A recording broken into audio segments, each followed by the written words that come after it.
할 말이 없어서 이제 끝나면 좋겠죠.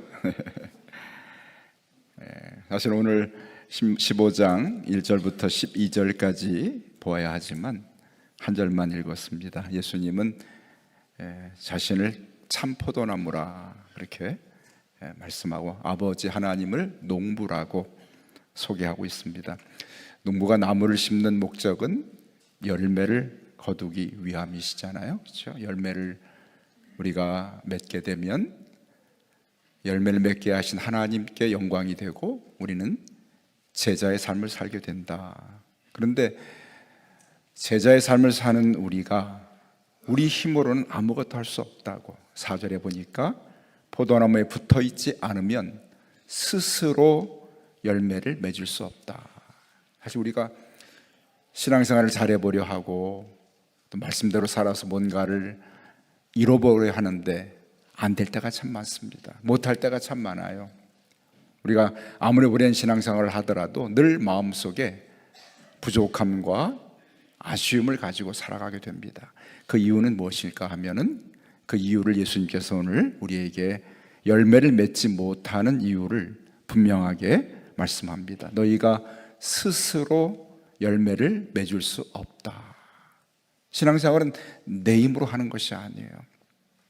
내 노력이나 내 열심으로 열매를 맺을 수 없다는 이야기입니다. 그러면 어떻게 열매를 맺을 수 있을까? 예수님께서 그 비밀을 우리에게 말씀해 주신 것이 오늘 5절 말씀입니다.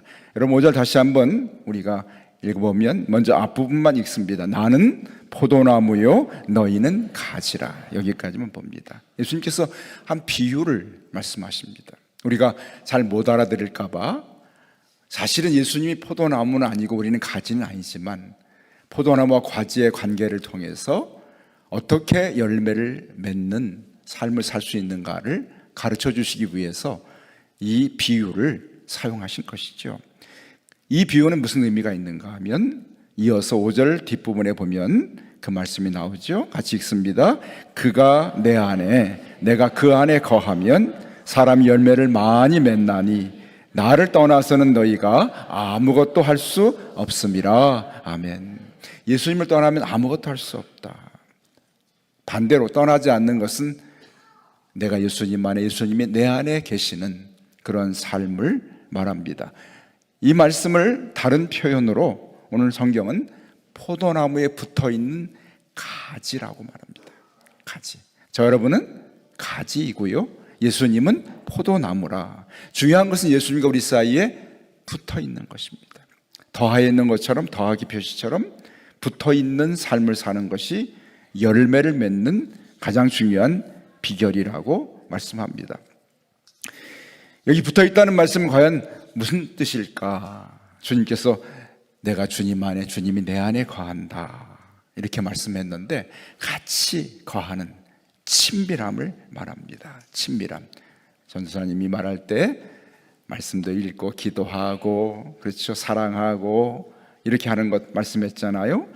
친밀함을 누린다는 것은 그 말씀을 묵상하고 믿으며 사랑하며 그분의 생각이 나의 생각이 되고 그분의 바람이 나의 바람이 되는 이런 친밀함을 의미하는데 오늘 성경은 여러 가지로 우리에게 이런 붙어있는 말씀에 대해서 바울 사도도 그리고 요한 사도도 자신의 삶 속에 경험한 붙어있는 삶이 뭔지를 우리에게 나름대로 소개하고 있습니다. 바울은 붙어있는 삶을 연합이라고 그렇게 말합니다. 연합한다. 연합 두 가지가 하나로 합쳐지는 것이 연합이잖아요. 그래서 바울은 만일 우리가 그의 죽으심과 같은 모양으로 연합한 자가 되었으면 또한 그의 부활과 같은 모양으로 연합한 자도 되리라.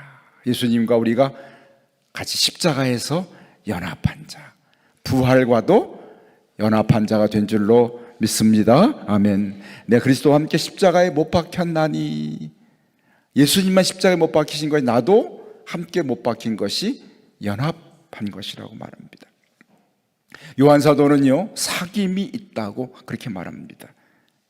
주님의 가지에 붙어 있는 것이 사귀는 것이다. 너희가 우리와 사귐이 있게 하려 함이니 우리의 사귐은 아버지와 그의 아들 예수 그리스도와 더불어 사귐을 누리는 것이다. 이렇게 말씀하고 있습니다. 이렇게 가지가 나무에 붙어 있으면 어떤 일이 생기는가?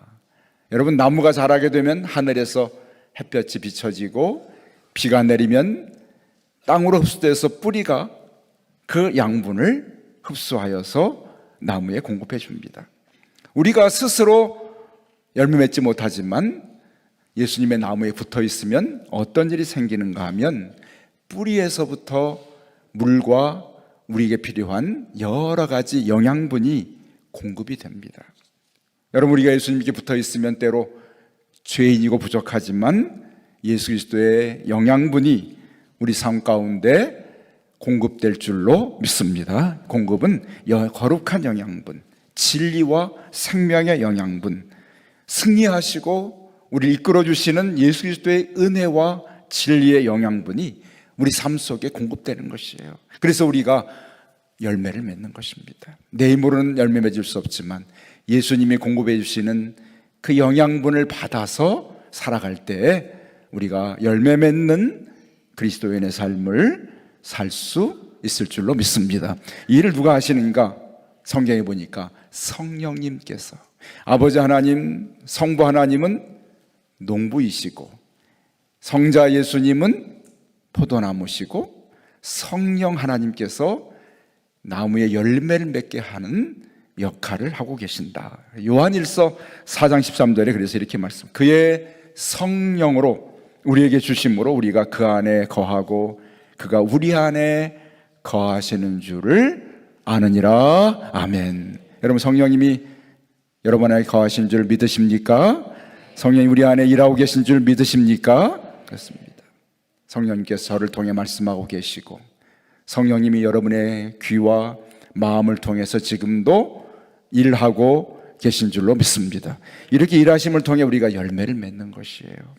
그러면 주님께 붙어있는 자의 삶, 포도나무이신 예수님께 가지로 붙어있는 우리들에게 오늘 성경은 7가지 일이 일어난다고 말씀합니다. 제가 오늘은 우리 어린이들과 함께 예배하기 때문에 가능하면 말씀을 써가지고 왔어요. 그래서 7가지 예수님께 붙어있는 가지에게 일어나는 일이 뭔가? 첫째는 기도를 응답하신다는 얘기입니다. 7절에 보니까 구하라 그리하면 이루리라. 아멘. 두 번째는 열매를 많이 맺는다. 5절에 보니까 열매를 많이 맺으리라. 세 번째는 그렇게 열매를 맺는 예수님 안에 붙어있는 사람은 하나님께 영광을 돌리는 삶을 살게 된다. 8절 말씀이지요. 그리고 또한 예수님의 제자가 된다고 합니다. 나아가서 하나님 예수님께 붙어있는 자는 예수님의 사랑 안에 거하게 되고 뿐만 아니라 11절에는 기쁨이 충만해지는 줄로 믿습니다. 아멘. 그래요. 우리가 세상에서 기쁨을 얻으려고 세상에 많은 기쁨의 근원들을 찾아갑니다. 그런데 그런 세상에 주는 기쁨들은 육적인 기쁨이고 우리 영혼을 진정으로 만족하게 만들지 못합니다. 그런데 예수님 안에 거하는 사람은 영혼의 진정한 기쁨을 누리게 될 줄로 믿습니다. 마지막, 예수님께 붙어있는 사람은 예수님에게 공급받는 성령의 힘을 받아서 서로 사랑하게 될 줄로 믿습니다. 내 힘으로는 사랑할 수가 없어요. 내가 내 자녀들, 또 내 부모님을, 내 형제를 사랑하지만 정말 중요한 순간, 생명을 내놓아야 할 그런 순간에 영으로 사랑할 수 없는데 예수님에게 붙어있는 삶을 사는 사람은 진정으로 내 자녀나 부모를 사랑할 뿐만 아니라 심지어 주변의 사람들, 그리고 마지막 원수까지도 사랑할 힘과 능력이 예수님으로부터 공급되는 줄로 믿습니다. 아멘. 예수님의 이런 비유의 말씀을 한 가지 더, 예수님께 붙어있는 삶, 내 안에 거하고 내가 너희 안에 거하는 삶에 대해서 9절에 보니까 한 걸음 더 나아가서 우리에게 사랑 안에 거하는 삶으로 소개하고 있습니다. 여러분 9절 말씀 한번 펴셔서 함께 읽어볼까요? 9절에 이렇게 말씀하지요. 같이 읽습니다. 아버지께서 나를 사랑하신 것 같이 나도 너희를 사랑하였으니 나의 사랑 안에 거하라. 앞에서는 내 안에 거하라 해놓고 주님이 한 걸음 더 가르쳐 주시기를 나의 뭐 안에 거하라? 사랑 안에 거하라. 예수님께 붙어 있다는 것은 그분의 사랑 안에 붙어 있는 것입니다. 예수님께서도 이 땅에 살면서 어떤 삶을 사셨는가, 어떤 환경에 사셨는가, 여러분 예수님이 어떻게 사셨습니까? 가난한 가운데 사셨습니다. 고통받는 사람과 함께 하셨습니다. 외면당하는 삶을 사셨습니다. 그리고 반대와 박해를 받는 삶을 사셨습니다. 이러한 어려운 삶을 넉넉히 이겨내셨던 예수님의 삶의 능력의 비밀은 어디 있었을까? 예수님은 그 삶의 모든 상황 속에 자신의 모든 것을 하나님 아버지의 사랑 안에 맡겨드렸습니다. 예수님 당신이 하나님의 사랑 안에 거하셨던 것이죠. 예수님께서 세례요한에게 세례받고 올라올 때 하늘에서 뭐라고 하신 음성이 들렸습니까? 이는 내 사랑하는 자요, 아들이요 내 기뻐하는 자라. 하나님은 예수님을 언제나 이 땅에 사신 동안에 사랑으로 힘을 공급해 주셨어요. 이 땅에 어려운 삶을 다 이겨낼 수 있도록 예수님에게 사랑의 힘을 계속하여 공급해 주셨습니다. 예수님은 그 사랑을 받아가지고 이 땅의 삶에 가난하고 고단하고 핍박받고 참 약한 자, 병든 자와 함께하는 그런 삶의 모든 것들을 이겨낼 수 있었던 그 힘은 나 혼자 사는 삶이 아니었습니다. 예수님에게서 나온 것이 아니었습니다. 내가 아버지의 사랑 안에 거했기 때문에 그 사랑의 힘과 능력으로 모든 어려움을 능히 예수님께서 이겨내신 줄로 믿습니다. 그것이 능력이에요. 이것을 경험하셨기 때문에 우리에게도 주님이 나의 뭐 안에 거하라? 사랑 안에 거하라. 사랑 안에 거하라 말씀하고 계십니다. 그렇습니다. 왜 예수님이 가지가 나무에 붙어 있는 것처럼 나에게 붙어 있으라고, 나와 연합하자고, 나와 사귀자고 하신 그 가장 중요한 한 가지 목적은 예수님이 경험했던 그 하나님의 사랑이 저와 여러분에게도 그렇게 넘치게 충만하게 임하여 있기를 원하셨기 때문인 줄로 믿습니다. 아멘. 그래서 오늘 우리의 기도의 제목은 주님 안에 거했던 하나님의 사랑이 예수님을 통해서 나에게도 충만하게 임하게 하여 주옵소서. 나에게도 충만하게 임하기를 원합니다. 기도해야 할 줄로 믿습니다. 주님의 사랑 안에 거한다는 것은 바로 이것이지요. 그분의 사랑을 먹는 것이고 그분의 사랑 안에 내가 살아가면서 그분 사랑 때문에 이 땅에 살아가는 동안에 내가 당했던 여러 가지 고단함과 피곤함과 힘들고 어려운 삶의 모든 이야기들, 내가 살아가며 영혼의 상처를 받고 마음의 고통을 당했던 이 모든 것들이 예수님의 사랑으로 인하여서 치유되고 회복되게 되는 줄로 믿습니다. 아멘. 그렇죠? 그분의 사랑이 나의 영혼을 치료하시고 회복하시기에 너무나 충분하게 뜨거운 사랑을 가지신 분입니다. 여러분, 겨울이 길고 참 힘겨웠던 겨울이 지났잖아요. 겨울에는 차갑습니다. 차가운 대지에는 아무것도 생명이 살 수가 없었지요. 그런데 이제 봄이 되었을 때 봄 길 곳곳에 푸릇푸릇한 생명들이 싹트지 않습니까? 그 생명은 어디서 왔을까요?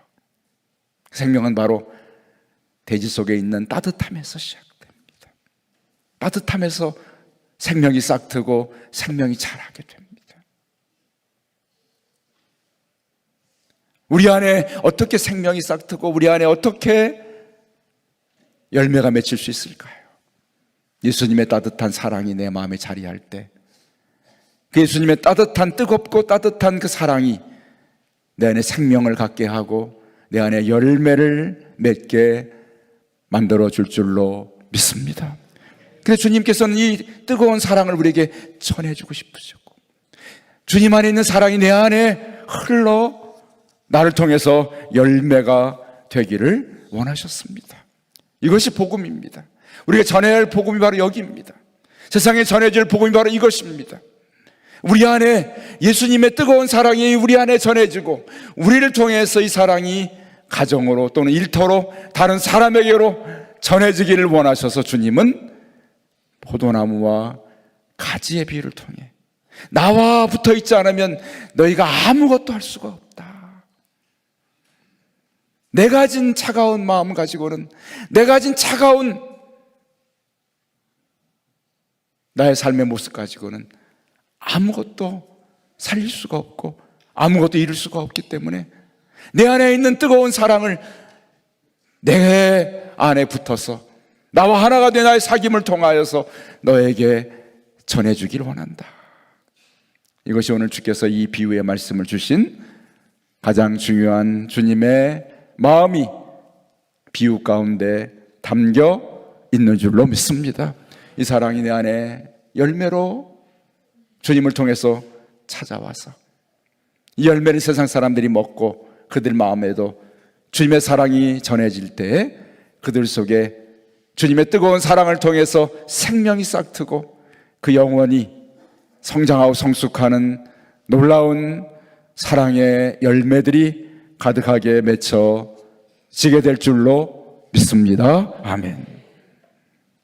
하프타임이라는 책을 쓴 밥 버퍼드, 이분은 이렇게 말했습니다.